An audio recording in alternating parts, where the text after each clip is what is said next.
perinatal mental health is like a wide spectrum and like covers so much because we all have mental health, like we all have physical health, right? Um, and so some people might have existing mental health disorders such as anxiety, depression, eating disorders, bipolar disorder, schizophrenia. So there's loads and loads of conditions that people could already have. And then there is just the transition to being a woman, to becoming a mother. Perinatal mental health englobes a range of conditions that affect women from all walks of life. So what is it? How do we spot the symptoms, and what does the current landscape look like? In this episode of Development, One Topic at a Time, your podcast, my guest and I will have a conversation around this topic. Laura Bridle is a senior midwife and PMA, professional midwifery advocate for the maternal mental health services at King's College Hospital NHS Foundation Trust, where she is a lead midwife for the Helix service. She's also a guest lecturer at King's College London. And between 2018 and 2023, Laura chaired the UK Perinatal Mental Health Midwives Forum. She was a guest lecturer at Kingston University and spent 11 years at Guy's and St. Thomas's NHS Foundation Trust, where she held many positions, including that of perinatal mental health midwife for 5 years. Between 2014 and 2015, Laura worked as a midwife manager for Médecins Sans Frontières in South Sudan, in Maban County, to be precise. She was also a registered practical nurse at Toronto Public Health between January and August 2004, and occupied the same role at Rouge Valley Health System in Ontario, Canada, between July 2004 and November 2005. Laura has indeed some considerable knowledge and best practice to share, so I really can't wait to talk to her this morning. Good morning, Laura. Good morning, Zainab. Thanks for asking me. I'm very lucky to spend a morning with you. Yeah. I am the lucky one, Laura.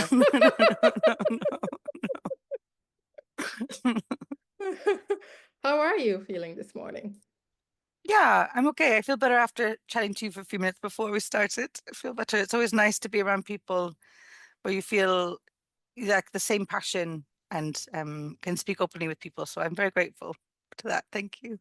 Thank you so much, Laura. I'm grateful for that chat as well. As you said, it really helps to share the same interest with other people and have that opportunity to talk. Yeah. And Laura, looking at your background, you are a powerhouse. You really are. You've worked in Europe, in Africa, in America. Oh my God. And I know how passionate you are about your work. So it's really a privilege to have you here. Thank you so much for being on this podcast today. Well, pleasure. You should be proud of yourself too, publishing another book, Zainab. I don't think you sleep. You have to lighten the load, right? Yeah, exactly. Thank you so much. And congratulations to you too, to you and your team, for the success of the Maternal Mental Health Summit 2025. Oh my God, it was such a success. It was such a beautiful experience. And I mean, when you sent me that feedback, I look at like, what did not go well there? I couldn't see anything. It was just great, fantastic. As I think Mr. Motivator said, it was flowsome. Well done. Yeah, we were also, because like a year of planning. And it was like two trusts within north of the river, and the three sites on the south of the river came together after the mental health midwives conference we had for Southeast London the year before. And I said, oh, wouldn't it be great if we did one for maternal mental health services? And that's how it's happened. So it's a year of planning. So yeah, we're pretty proud of it. I'm quite chuffed. I'm glad that someone else is going to do it next year because it's a lot of work. But maybe we can travel up together, because I think maybe Manchester or Liverpool are keen to do it next time. Wow, you set the bar really high. Yeah, to pick up Mr. Motivator. Yeah. He's awesome. Amazing. And I'm glad you talked about the river, because that day I heard a lot about, the best side of the river, the best side of the river. going to waste this opportunity to big up South London, like dismiss this reputation. Yeah. Come on now. Yeah. Oh, wow. So, in your own words, Laura, and I just described Yeah. some of the things that you do because I know there's a lot. There's a lot that you're involved in. But in your own words, who is Laura Bridle, please? I'm a very lucky woman, I think. I was born in England to two parents who are still alive and love me, and have definitely helped shape who I am. My dad got offered a job for a year in Canada, and if you can hear my accent, it obviously lasted a bit longer than that. But our first introduction to Canada, we lived in Kenora, which is like near Winnipeg, which is like Manitoba, Ontario border. And there was lots of like First Nation native reserves around where we lived. So I had a really early introduction to like Indigenous way of life and culture, which again, I think helped really shape me who I was because I had friends that were from the reservation. And then we moved to Ontario, and Canada is very multicultural, which again, which is I love. I love being around people from all over. I love learning from new people. I love trying new food. I like an excuse to go visit another country. So I'm very up for meeting different people from all walks of life. Um, and then I and this is embarrassing, but I wanted to be an RCMP. I wanted to be a Mountie, Royal Canadian Mounted Police. So I did my police training and realized that was not the job for me because I cried almost every day once I qualified. It's like, this is not it. I can't, I'm too much of an emotional person. I found it very difficult when you kind of would help support somebody and then there wasn't that support afterwards. And it became a bit, I don't want to talk about all police officers, but a lot of the staff that I was working with became very cold, became very depolarized from their job, I think, because it's quite a heavy job. So I went back to my parents, was like, I'm so sorry, I'm gonna go back to school, but I don't know what I want to do. My dad's like, do nursing. So I did nursing, and did registered practical nursing. So in Canada, you have like a registered nurse, or we call it RPN, registered practical nurse. So it's just slightly less schooling because I just done 3 years of college to be a police officer. I didn't want to go and do 4 years of university and then find out I don't want to do nursing. So I did the accelerated RPN course in 2 years. And I worked, like you said, in Toronto Public Health. I worked with lots of migrant population about tuberculosis surveillance. I worked with the homeless population who had quite severe mental illness, trying to get them inside during the winter time because obviously in Canada it's very cold. And sorry, and then I also then got a job because I was part-time working in maternity hospital. And so in Canada, you don't have midwives, you have obstetric nurses and doctors. And because I was an RPN, not a fully registered nurse, I worked on the postnatal ward. So I was there for like 7 or 8 months before then I first met a midwife. And she came in, she'd supported somebody at home and they'd come in because the placenta hadn't been born. So came in for some support. And I was like, what's a midwife? What do you do? She's like, I thought you said you're from England. I'm like, I am. Like, how do you not know what a midwife is? I was like, I don't know. So then she explained the role to me and I was like, oh my goodness, this is what I want. This is what I want to do. Um, and like all my family, a lot of my family still lived in England. My grandparents were getting older. So I was like, you know what? I'm so sorry, mum and dad, I'm moving back to England. And so I got on a plane within like a month. It was really quick. It was like, that's it. Returned to England, got to spend really quality time with my grandparents, which I'm so grateful that I did do that spontaneous thing because I got to spend time with all of them before they sadly passed away. And then I had to live in England for 3 years before I could train as a midwife because I've been out of the country for so long. At that point, there were still bursaries. So if anyone's listening for the government, bring back the bursaries, please, because they keep us. Please. Yes, we need more midwives that could do this, especially as older ones. And then so I worked with Autistic Community Trust. I worked as a healthcare assistant. I worked because my nursing didn't quite pass over to be like a nurse here. So I worked as a healthcare assistant, maternity support worker. Um, and then yeah, I started the course at Surrey University. Did very well there. And then my dream was always to be a caseload midwife. I'd always read all these things about the benefits of it. I'd read papers by Professor Jane Sandel and I'd heard stuff about like Comfort Momo. And I was like, they'll work at St. Thomas's. That's it. That's where I want to work. I want to go there and be surrounded by these incredible women. And it was the best decision I ever made. So I went to work at St. Thomas's as a caseload midwife. I was like supported by the incredible 𝗕𝗏𝗄𝗅, who's a consultant midwife who's retiring this year, who's just amazing at putting women at the center and really support us midwives as well to support those who are having like outside of guidance births and having the confidence to support women and hear them. I did that for 5.5 years and went to work for MSF. I spent some time in Nepal and I then went back and became pregnant and was like, oh, I can't do caseload anymore. I can't do on call. So I did mental health midwifery. So I became mental health midwife because I had a bit of experience working in mental health as a nurse in Canada. I felt quite confident, but still did lots of extra courses because when I was training, there was, I think, one day about postnatal depression. So some extra courses, did a postgrad course, started a forum for mental health midwives because they have it for consultant midwives, but not for mental health. So it was about 8 of us initially in London. And then I got supported by Alan Gregori. We were in a webinar and he was like, oh, Laura, why don't you have one for the rest of England? Would you be open to it? I was like, yes, I would, Alan. And it just spiraled from 8 of us to 168 mental health midwives up and down of the United Kingdom. There was even one that joined us from Nigeria, one from Australia. And I handed that baton over after 5 years. So Liz and Louise now chair it. And joined the maternal mental health service, which I've always wanted to do for a long time because there's been a big gap for women who've had, if the baby died, they'd be discharged from perinatal. The safeguarding pathway, if women have that horrible situation happens to them where their baby needs to be removed for whatever reason, and quite commonly it's because of domestic violence. It's really heartbreaking. So you want to support those women. And then obviously 𝗕𝗏𝗄𝗏, severe fear of childbirth and birth trauma. And a great aspect of maternal mental health services, it's not just being a midwife, it's not just supporting those women, it's doing lots of stuff in the communities, working with health inequalities, trying to help change practice, helping getting provision for services implemented, and really protecting our specialist midwives. So I get to offer supervision and support to the mental health midwives and the bereavement midwives across the 5 sites and 3 trusts. That's me in a nutshell. I think. Wow. Yeah. I'm so glad I asked you to talk about who you are because I didn't know so many things. So Yeah. you've been in Nepal. You wanted to be a Yeah. police officer? Yeah, I know. What was I thinking? I blame Due South. If anyone's watched that program, the nice bounty.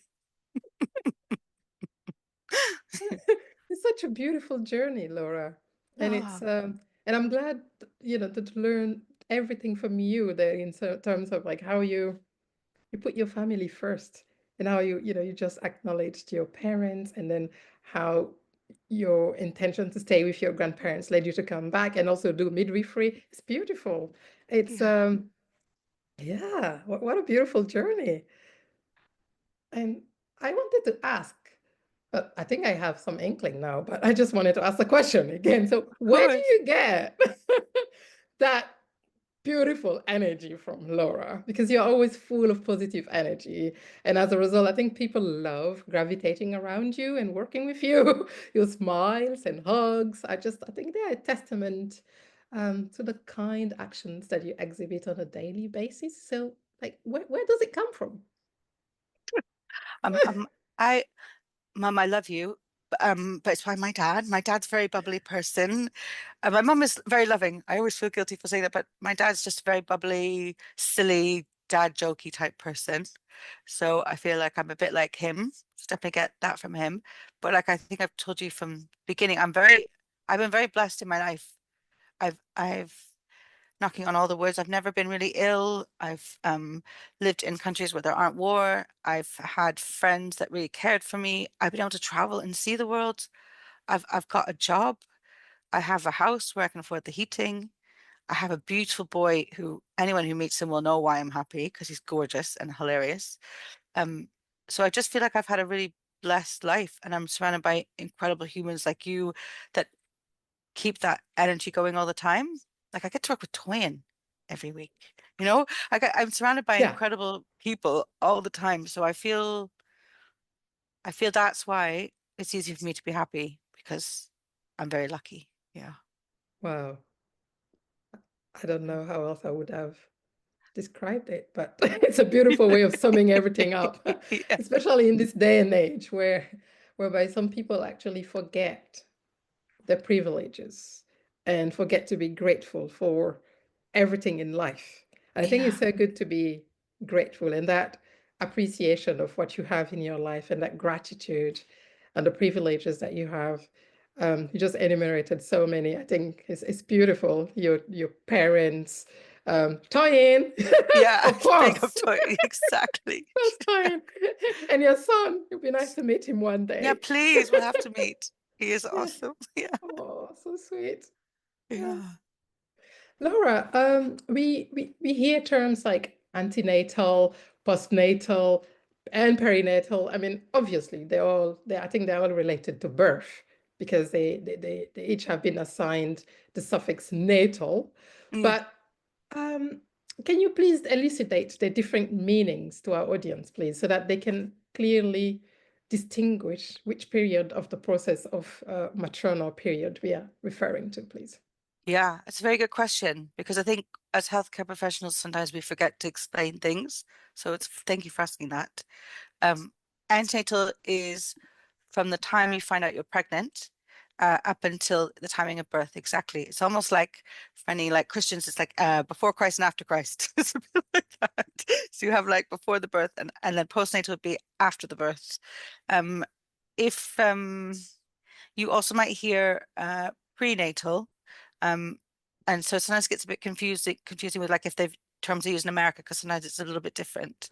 But before conception might be like if somebody's considering becoming pregnant and they're thinking about their healthcare and they're trying to do a lot of preconception work right now in Southeast London to help support women be ready and think about taking folic acid and vitamin D and if they've got pre-existing health conditions like diabetes, how to access support. So you might hear preconception as well. And then antenatal is that when you become pregnant up until timing of birth. And then postnatal is from birth up until no. So from a midwife's brain, we would say 28 days because that's when we discharge you, but actually it's up until the 1 year post-birth. And now they're even thinking up to 2 years post-birth because that's why perinatal mental health services quite often will support women up for up to 2 years because it's a big thing becoming a mother, like as a midwife, I was like, I got this, I know how to breastfeed, I know how to access support, I'll be fine. Oh my goodness. All the families I wanted to go see after I had my son to be like, I'm so sorry I told you to sleep when baby slept. I'm so sorry I told you the breastfeeding would be easy once you got the latch. I'm so sorry. All these things that you don't take into consideration, like the lack of sleep and how important support is. I won't go off on a tangent. And then perinatal is that whole thing. So it's the whole time. So from I mean, technically, I would even count preconception because if we're thinking about from a mental health perspective, we really want women and birthing people to come see us before they become pregnant if they have serious mental illness, because then we can talk to them about medication. Because the worst thing that someone can do is to stop their medication if they're on something that's working. Just like if you're on things with blood pressure or diabetes, you don't want to suddenly stop medication. A lot of medication is safe in pregnancy now, and actually when you're pregnant, your body, your metabolism speeds up. So that's why people like who might smoke find it really difficult to quit because your urge for that nicotine is even higher. Same thing for medication. Your body breaks medication down more quickly. So we really, really don't want you to stop medication without coming to see either a perinatal mental health team or if you've got a really good GP or your midwife or whoever. So yeah, so for me personally, I think perinatal should count that preconception, but for those who need that support, up until 2 years in my brain. But yeah. Yeah, I think it's such an important point, Laura, because as you said, it's difficult to give birth. Giving birth is it's a brand new experience sometimes if it's your first child, and it's a heavy process. And you as the midwife, you'll be advising them, as you said, and knowing that it's completely contradictory to what is actually practical sometimes, because you tell them, yeah, please enjoy some rest, make sure that you rest, but you know that the baby will be crying, so they might not really be able to rest. And Yeah. it's a beautiful profession, I think, and it's one that I think you only do it when you have so much love for other human beings and you are so caring and passionate about it. And I think it's important, as you said, to just elongate that period, because sometimes these things only kick in after a year. Mm-mm. Yeah. Or women might be feeling those symptoms, but only realize them after they've been in different circles, and then it kicks in after a year again, or so beyond that period of discharging them. So I think we need to redefine the period. I Me like too. that. Yeah. Yeah. Me Thank you, too. Laura. Yes. Pleasure. So what is perinatal mental health anyway? And what are the key symptoms to look out for, please? Yeah, so perinatal mental health is like a wide spectrum and like covers so much because we all have mental health, like we all have physical health, right? Um, and so some people might have pre existing mental health disorders such as anxiety, depression, eating disorders, bipolar disorder, schizophrenia. So there's loads and loads of conditions that people could already have. And then there is just the transition to being a woman to becoming a mother or a non birthing parent. And those hormonal changes can really impact our mental health. The social changes can really impact our mental health, the physical implications. And then if you have a difficult pregnancy or difficult birth, then that also can impact your mental health, understandably. So sometimes people unfortunately can suffer post-traumatic stress disorder because of birth, or some people might have a history of we call ACEs, so adverse childhood events. So you might have had a really difficult childhood. Your parents might have been divorced or have died or were in prison, or they might have drug and alcohol problems or mental health. You might have been assaulted as a child, physically, emotionally, the whole spectrum of assault. Um, so then when you become a parent, you think, oh my goodness, I don't want this to happen to my child. You can become quite anxious. You might be almost being proactively concerned or thinking that you're just never going to be a good parent because of what's happened to you. So those things can impact your mental health as well. Um, and then sometimes you might have had a predisposed mental health disorder and not even known about it until you became pregnant because you've kind of coped for such a long time. And then you get thrown into this world of no sleep, of quite isolation. Like, even though you've got this beautiful baby, my friend, I remember when I told my good friend I was pregnant, she said, oh, Laura, you're never going to be alone now. And I was like, oh, that's such a lovely thing. But actually, motherhood is lonely. It can be really lonely because you're solely responsible for this baby. Your life almost has to go completely on hold to keep this baby alive. You lose a bit of yourself. So it can be really lonely. That's why I say sometimes I think the best important thing to do uh, to support your mental health is to find your tribe, your network, your support person, and think about that before you give birth. Who are you going to call if you're feeling a bit sad, or how would you recognize things aren't okay in yourself? So, Maternal Mental Health Alliance just yesterday, for because it's Maternal Mental Health Awareness Week, Yeah, um, which is a good week to have this conversation. indeed. They've just it is it's fun times, and so they have just released like a document with like imagery and a few things to look out for if you think that your mental health might be suffering. So things like you're not sleeping and not being able to fall asleep. If you're feeling like that you're a bad parent, you're a bad mother, that you don't deserve to be a parent, or that your child doesn't like you. If you have intrusive thoughts, which is something we call like maternal OCD. So you might have um, I don't want to leave the house because what happens if I pick up some germs? When you're pregnant, quite often it's around food. Like, I don't want to eat this. Is it washed? So those kind of things can impact. So I'll share that with you so you can share that with people listening. 'Cause it's got some really good resources Please. on there, things to look out for. Yeah. A feeling Thank of you. not wanting to be here, suicidal ideation, we call it. So in pregnancy, especially postnatally, is the time that women are most at risk of sadly dying by suicide. And just sorry, trigger warning, I'm going to talk about suicide, sorry. Um, and I think we do need to talk about it because don't talk about it becomes a bit of a taboo. And then people feel like, oh, if I mention it, they're going to take my child away, or healthcare professionals might think I don't want to ask because it's going to make them think about it. If somebody's already feeling like that, it's not, you're not going to make them feel worse. You're going to make them think, oh, I can talk to somebody about it. This is actually how I'm feeling. So it's actually really important that we talk about it because in the pregnancy period, women are most at risk because it tends to be more violent methods that women use, like more, not so much like taking medication overdose or something like that. It's more like violence. You see, like women have sadly jumped in front of a train or does something that's irreversible.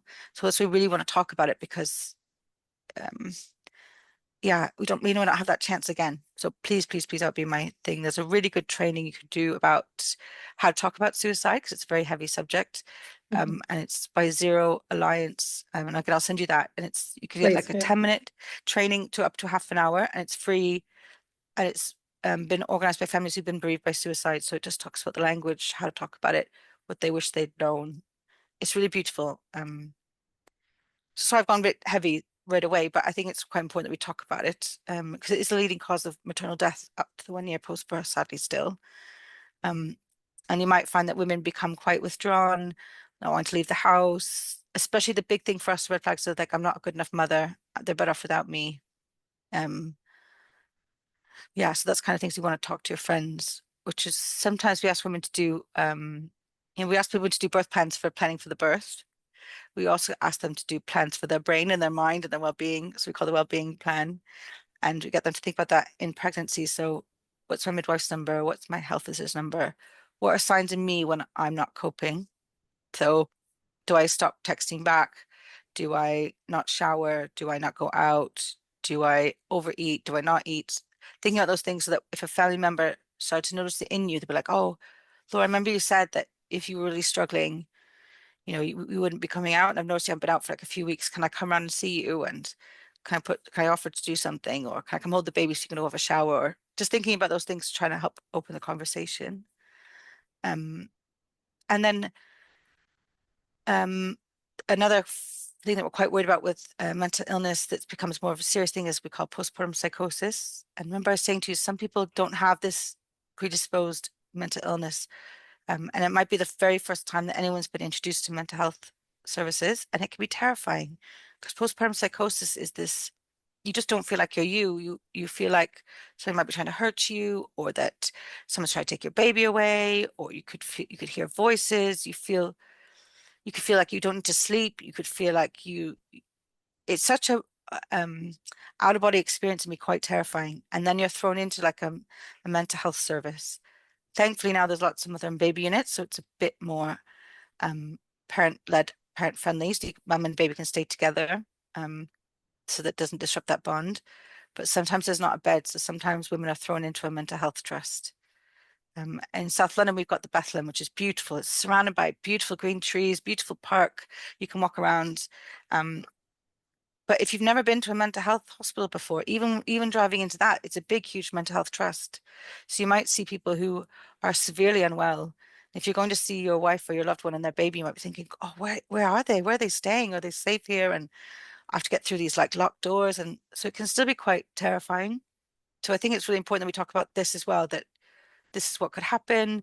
These are the signs and symptoms. This is how to access support. So there's an amazing organization called Action on Postpartum Psychosis, which has women with lived experience who are peer supporters. There's support there for dads and non-birthing mothers. There's advice for staff, and they're incredible. So if you were like, oh, actually, I would like to learn a bit more about that, because I obviously can't talk about everything in one podcast, I'd really highly recommend going to see that website because it's got great resources, videos, and information about that. And I think the thing I would like to end on when you think about parents' mental health and signs and symptoms is that you will get better. I think sometimes people can feel like they're a bit of a deep hole, or that this is going to impact their opportunity to be a good mother or a good parent. And it doesn't have to be like that. There's loads of support now. There's talking therapies, there's perinatal mental health services, there's services like mine, maternal mental health service. There's amazing peer support. South East London, we're very lucky. We've got like Mum's Aid, we've got Motivational Mums Club, we've got Motherhood Group, we've got Mindful Mums, Being Dad.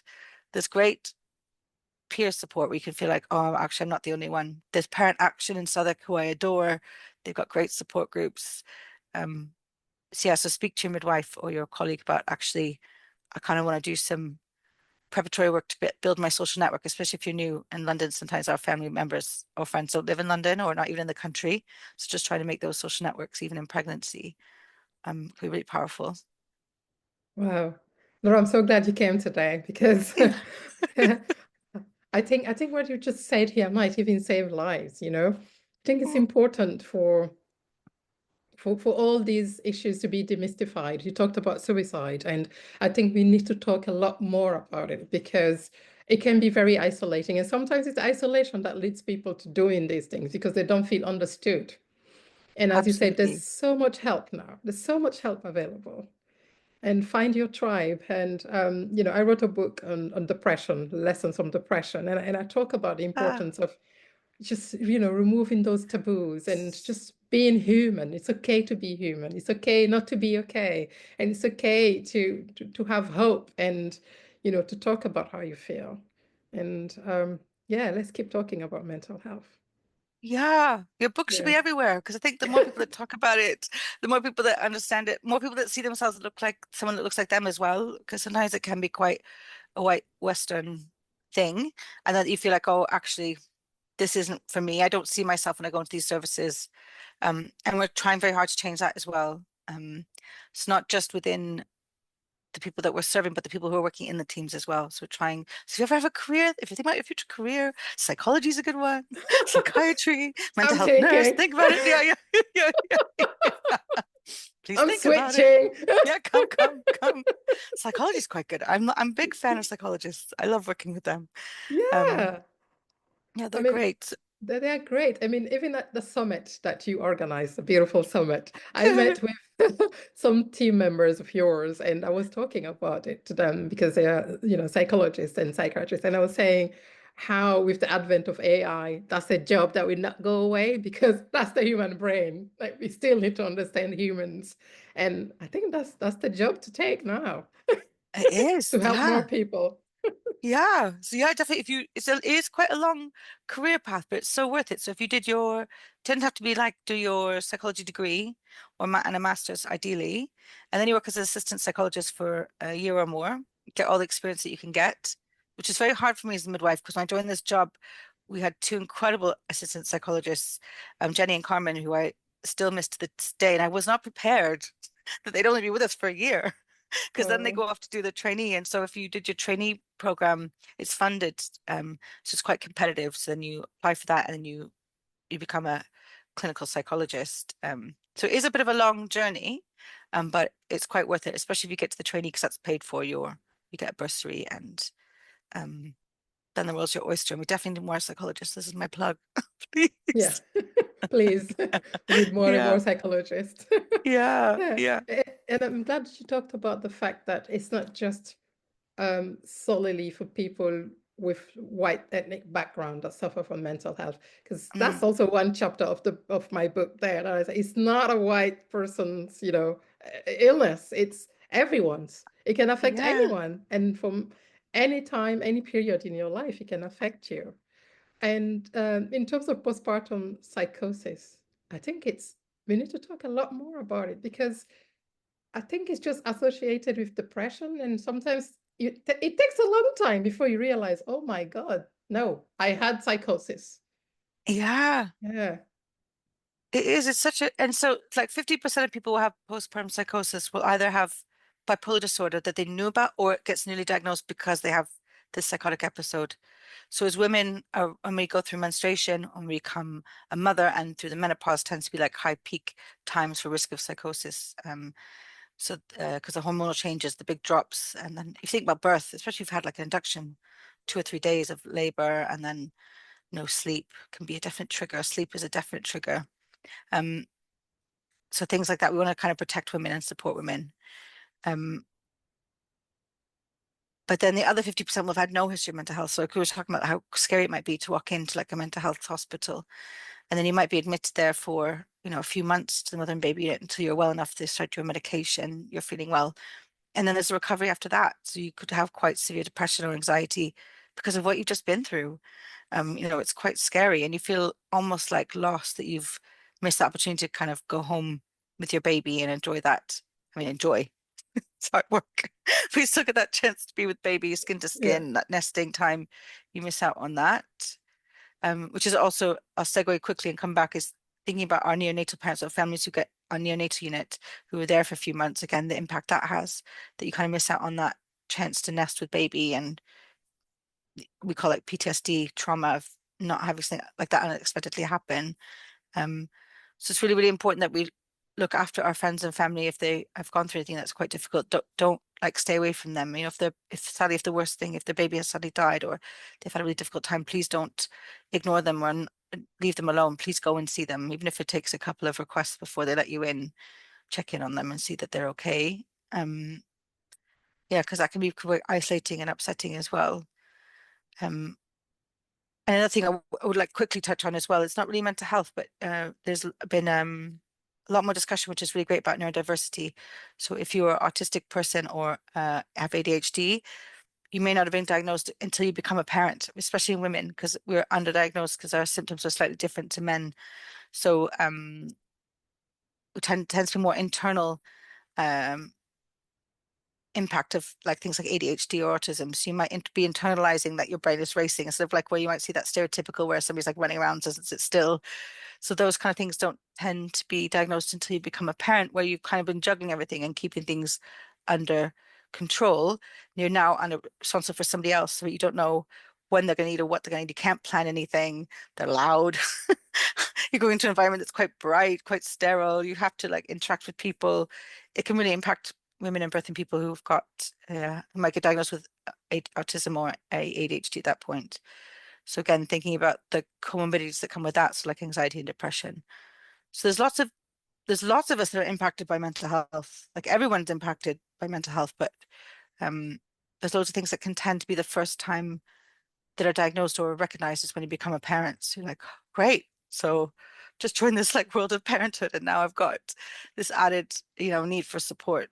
It can be quite overwhelming sometimes. Yeah. And thank you so much for sharing all. Yeah. These are gems, gems, gems, gems that Yeah. you just shared. You know?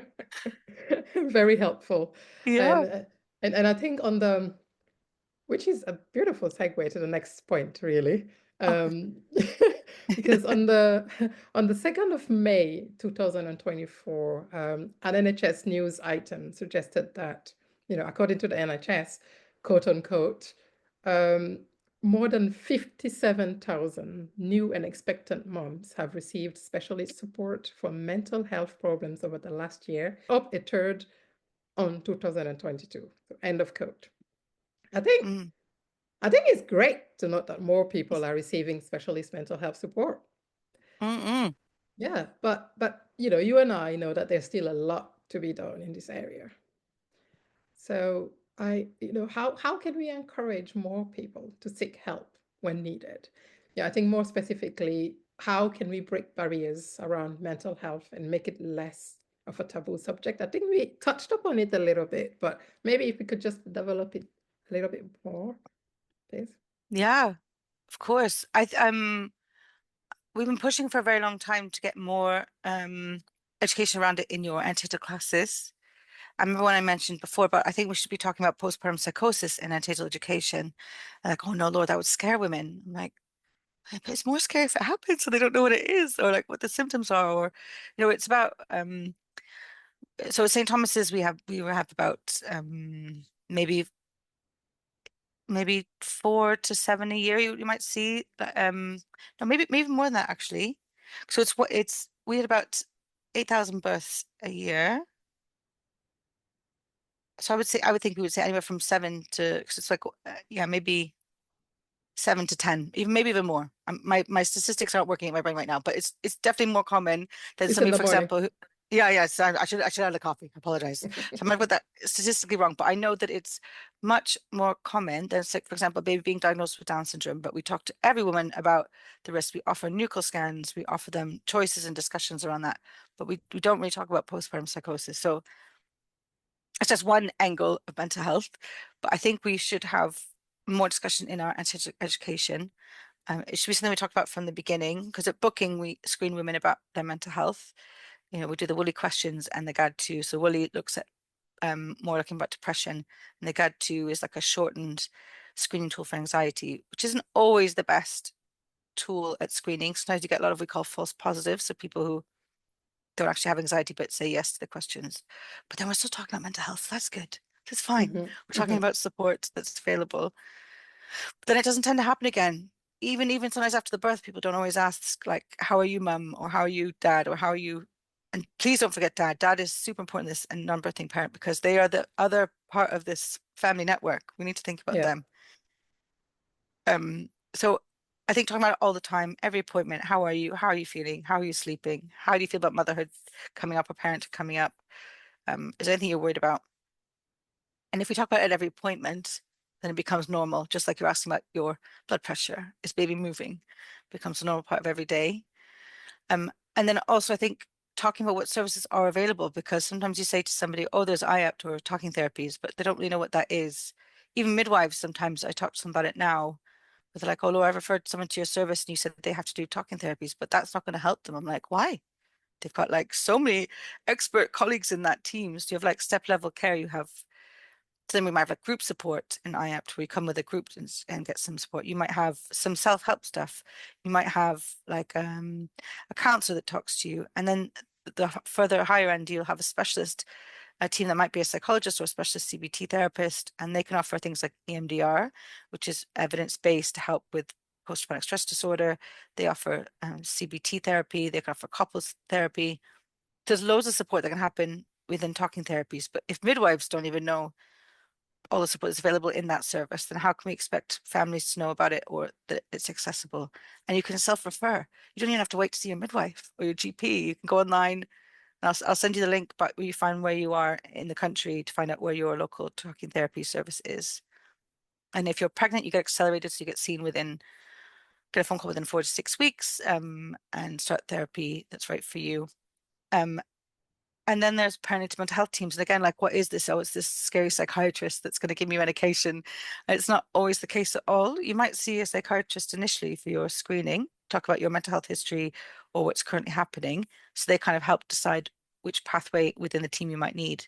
But they've got mental health nurses, they've got nursery nurses, they've got occupational therapists, they've got psychology, psychiatry, sometimes even have social workers to help you if you need any additional support with like housing, or if you've got quite severe mental illness and we are worried about how you're going to be able to care for this baby on your own, putting things in place to help support you do that.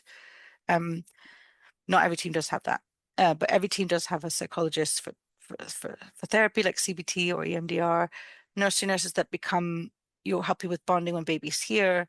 The mental health nurse comes and sees you regularly for like 15 minutes, 20 minutes, half an hour, come and check on you. How are you doing? How's the medication going if you're taking medication? And then you see the psychiatrist as and when, if you would decide to take medication or you want to have a review. So that's perinatal mental health team. And some of us have peer supporters who are also incredible humans. And we do a lot of stuff together with them with Helix service. So we're just starting a group for women who are pregnant and they've had a previous pregnancy loss.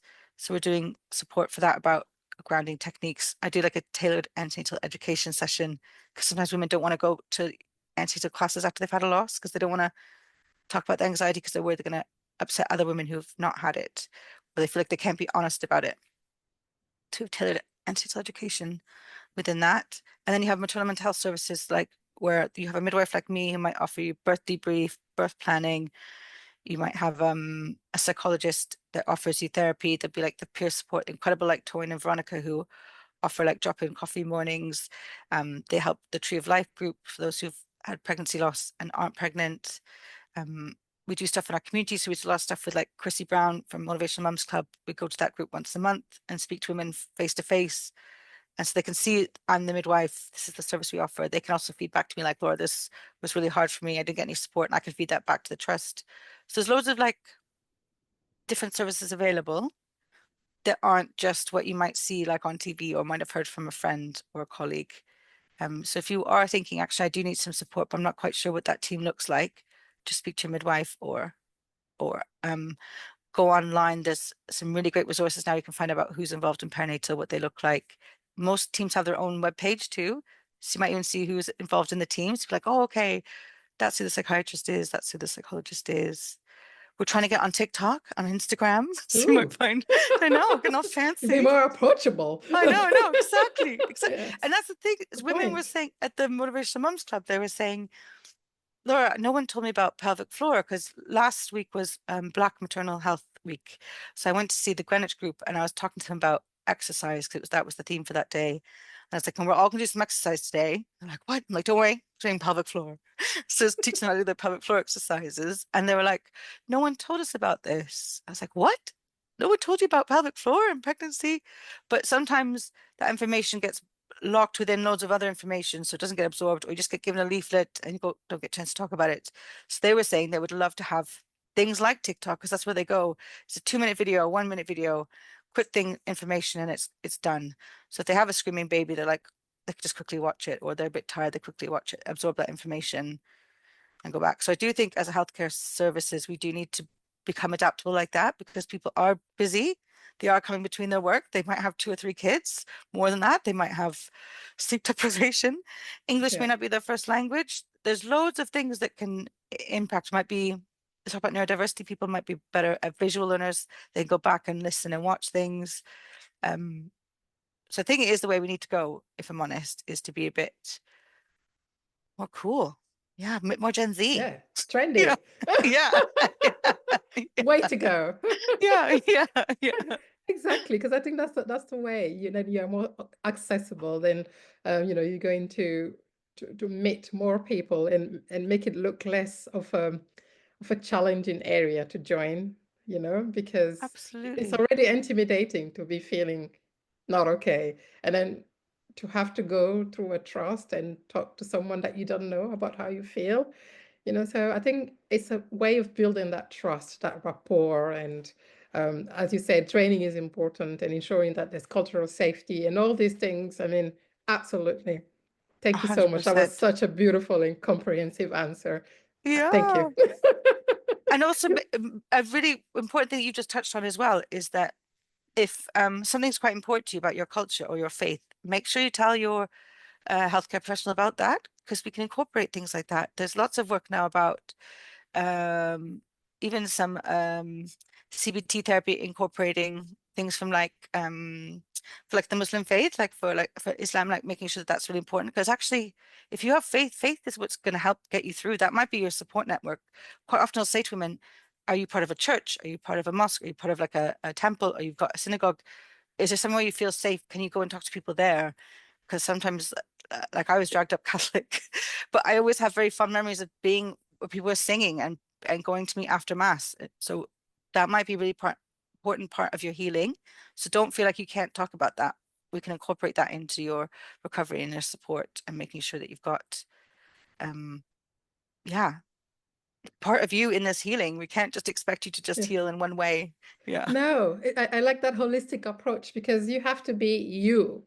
And I think all spaces that are available to women, service users in general, need to be, Mhm.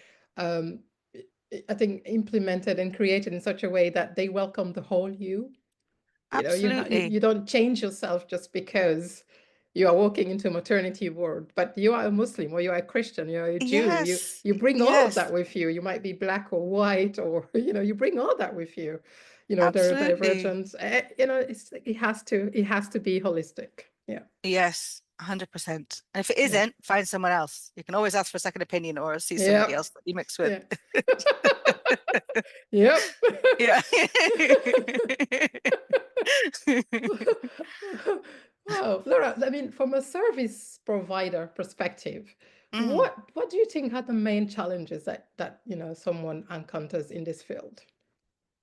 From a service user, No, from a service um, provider a perspective. provider. Yeah. I don't know if we're gonna have time. No. Okay, I just mean, 2 or 3.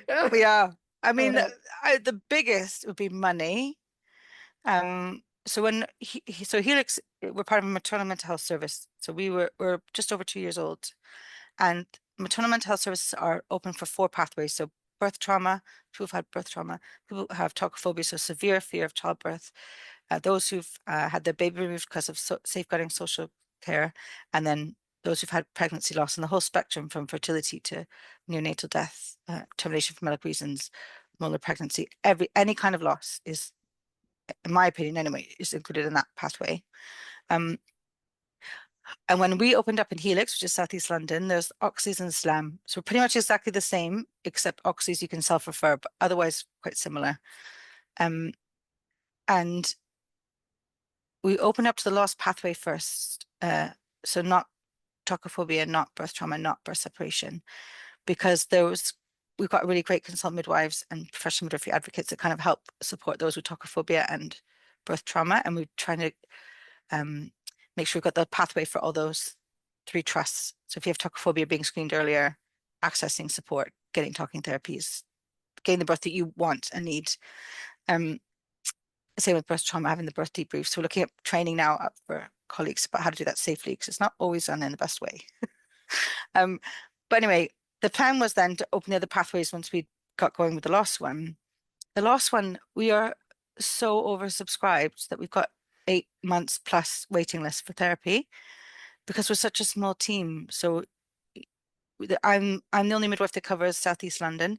There's my incredible colleague Georgina who covers Croydon, and that's it. And then we've got one full-time equivalent and one almost full-time at Oxley's clinical lead psychologist who does the management and sees some women for therapy.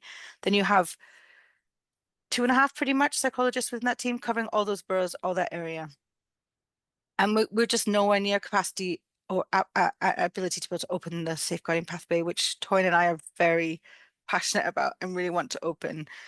So we're doing the hope boxes, which I briefly touched on at the summit that Southeast London LMNS have funded, so we can offer that training. So I got a meeting today where we're mapping some of the support that's available in Southeast London. But we just don't have enough money to be able to offer the gold standard. And I think it's the same thing with perinatal. We also need more staff, and I really need we need more diversity of staff as well. I'm very lucky in my teams. We've got a good mix of diversity, faith, culture, age, that are involved in our group, but we could still do with better. And especially as soon as you leave the London bubble, it becomes even less diverse. One of my friends said was at the summit on this week, and she's like, Laura, we were at the motherhood group conference like the week before, and this one I felt it was a lot of white people. I'm like, I know, because the diversity is not as much in mental health as especially once you leave London. And that doesn't mean that the population that they're serving outside of London isn't diverse, because we know it is. I've got family in the Northeast, and we've got friends who live in Birmingham and Manchester. It's very diverse. So it's not. So in my opinion, we need more diversity of staff becoming psychologists, becoming midwives, becoming psychiatrists, because then you're able to be a service that looks like the community they're serving. And Professor Jackie Duncan-Bent, who I adore, our chief midwife of the world, she is incredible. I love her. She said, when I was doing a leadership course, she said to me, the midwife maternity services that you work in should mirror the community that you're serving in leadership and in roles. And it's not. Very often it's not, especially the higher up you go. It's very white peaks of, I say, the cliffs of Dover. It's very white. And I'm a white woman, so I can, I'm very put my hands up on that. So I think there needs to be more diversity of leadership, diversity of staff within the services, and more money. And then and my last request would be, if I could have anything, it would have sustained, funded peer support, because the amount of times I'm helping fill in grant applications for incredible humans like Chrissy Brown from Motivational Mums Club, or Rachel Borbang from Mummy's Day Out, or even 5 times more. Like, I remember 𝗂𝗏𝗏 when they first started, like begging for some kind of funding so they could get to the place or could do all this work. It's these services that are changing lives, saving lives, as you said. We shouldn't have to be fighting for funding for them every year. This should be part of the NHS package. It should be something that's sustained, because for example, the Mamas Together group last week, there was a woman that came in. She was new to the area because Southeast London is changing. Gentrification is huge. I used to work in Elephant and Castle. Now I go there, I'm like, oh my goodness. Like, it's so different. There's big, huge buildings. Like the Ellesbury Estate, how many babies I've caught in there. And it just breaks my heart a bit, because there's generations of people that have just been pushed out. So people are being pushed out, pushed out, pushed out. So Bexley is changed a lot. So there's lots more diversity coming, and they don't have that neighborhood or that connection or the tribe. So they're coming into this group, and she was like, oh, it's so nice to find this, because I don't really know anybody. I didn't know where the groups were. Because he's like, oh, we're having a big picnic in July. And then she started talking about her birth, and started talking about their birth. It was beautiful. And this is something I'm fighting for all the time, to try and find funding for. And I just think this is going to save a life. This is going to mean somebody accesses healthcare sooner. This is means that we can get feedback from services that maybe haven't met the appropriate levels of standards. So if there's been like a poor experience of birth, or they felt like the midwife didn't hear them, or there's like that one woman told me about her pelvic floor. She's like, oh, they said it was normal that I'm having incontinence. I've just had a baby. I'm like, no. So like having these spaces will save money in the long term. because people will Yes. access services sooner, the trust is built, the peer support is there, mental health would be better. See, that would be my three gold standard would be money. Money is the big thing. So you have bigger teams, you can actually offer the therapy, more diversity in staff, and fully funded, sustained peer support. That would be wonderful. That would be Yeah, wonderful because these are grassroots organizations that are connected to the yeah, communities yes. and when they interact, there's no social services involved. It's Mm, just people, human being talking to one another and just being vulnerable together and being open to one another. And I think that should be ring fenced, as you said. Funding for them should be there available, not to be fought for, and so that you don't have to waste so much energy and time just, as you said, begging for something that yeah, should be part of the whole system already. And I yeah, think these are brilliant women leading these organizations, and I know yeah, many of them, and they're just amazing. The yeah, ones that you just listed now, just amazing human beings, aren't they? Yeah. yeah. Yeah, Mindful Mums are incredible. Belinda, you've got Parent Action. I love Parent Action so much because you've got like this parent university. You've also got group in Southeast London. We've got a lot of Latin community. There's Espacio Mama. There's so many great things happening in the community, and it just needs to be funded so we can Yeah. look after our future generation and our mothers and parents. Yeah, Indeed. yeah, So I guess, yeah. so I guess if you were asked to build the perfect maternal mental health service, that would be the perfect one for you. Yes, yes, Fantastic. yeah, yeah. Thank you. Thank you so much, Laura. I don't want this to end. I know it's been so lush. We need to have a regular check-ins more often today now. You're We awesome. do, we do, we Yeah, do. You are, yeah. you are awesome, not me. No. Oh, do you have any last message or any, last words to share with our audience, please? Yeah, I guess that it's a bit cliche and probably heard it before, but you will get better. Um, and it's normal to feel overwhelmed. This is a lot becoming a parent. And then if you add anything, my son was in NICU for 3 months, that adds things. Or then if you have friends that move away, like with COVID, a lot of people like left London, you might be quite isolated. You might be worried about how you're going to go back to your job. What's this going to mean for your life? It's a lot.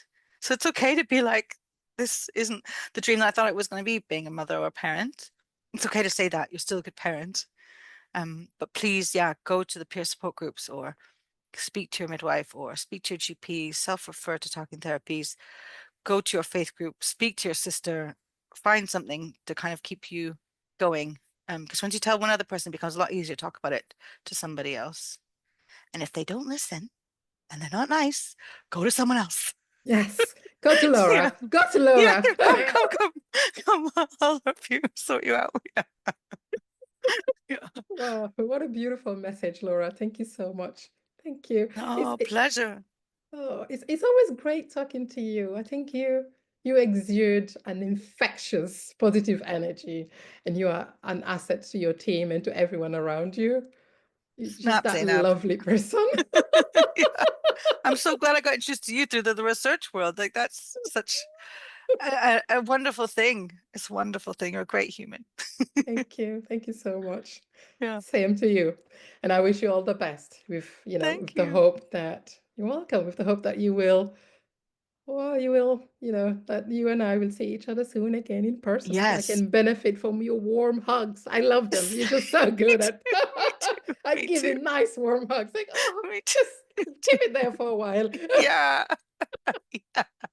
It is lovely. It's one of my favorite photos of you and I giving a cuddle with Flick. It's one of my favorite Oh, photos. Yeah. I Yeah. know, like all smiles. Oh, Flick is an Yeah. amazing human being too. I mean, come on. Yeah. I mean, in this Yeah. field, right? It's like I think everyone is just because you see the passion overflowing on everyone's face and through everyone's actions. It's just beautiful to be in that community. Yeah. Thank you Yes. so much. Thank you, Laura. I really appreciate your time and I value it. And I thank you again for your presence. And to our audience out there, thanks for tuning in. I truly value your time and support as well. Don't forget to subscribe to the channel and share it with your networks. Many thanks and best wishes for a great day. And that's a wrap. Thank Thank you. you. Thank you.